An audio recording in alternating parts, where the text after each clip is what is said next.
نعود للخبر الوطني. بالناظور أثار نشر صورة لقاصر وقاصرة يتبادلان قبلة على صفحات الفيسبوك جدلا واسعا تعدى مداه مدينة الناظور ليصل إلى وسائل الإعلام الدولية في الضفة الأخرى، خاصة بعد أن تم اعتقال القاصرين استنادا إلى شكاية قدمتها إحدى الجمعيات الحقوقية بالمنطقة. تفاصيل أكثر في روبورتاج فؤاد العزوزي ومحمد حجوب.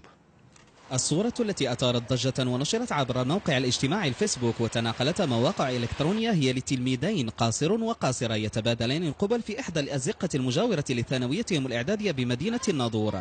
الصورة تقول إحدى المنظمات الحقوقية بالناظور إن فيها إخلالا بحياء العام، فقامت بتقديم شكاية إلى المحكمة الابتدائية التي استجابت للطلب، فتمت متابعة التلميذين القاصرين بالإضافة إلى تلميذ ثالث قام بالتقاط الصور. قمنا كمنظمة وطنية بطلب من السيد وكيل الملك لدى المحكمة الابتدائية بالناظور بطلب فتح تحقيق ضد قاصرين أخلوا بالحياء العام والتشهير.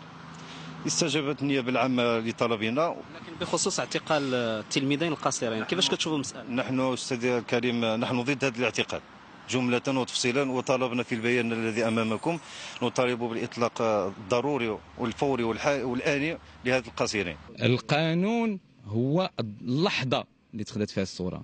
لو كان الناس ديال هاد المزعومة الجمعية التي تدافع عن الحرية الفردية موجود، يمكن توفر ليه الصفة ويقول لك خلوا بالحياء العلني في وجودي. هذا ما كانش، دخل الصفحة ديالهم بصفة غير قانونية وتلصص عليهم ومن بعد تقدم بشكاية في مواجهتهم. إذن هو الذي ارتكب جنحة وهو الذي يستحق المتابعة لأنه تلصص على صفحة أطفال واستعملها في غير محلها. قانون مديور باش يحمي المجتمع، فواش اليوم هذا هو السؤال اللي خصو يطرح، واش بوسه خلق مشكل للمجتمع؟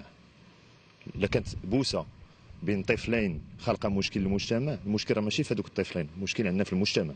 النازلة خلفت استياء عارما لدى ساكنة الناظور التي يرى بعضهم أنها قضية تربوية في الأساس، لأن الأمر يتعلق بتهور قاصرين لا يتجاوز سنهما 15 سنة تم إيداعهم بمركز حماية الطفولة بالناظور.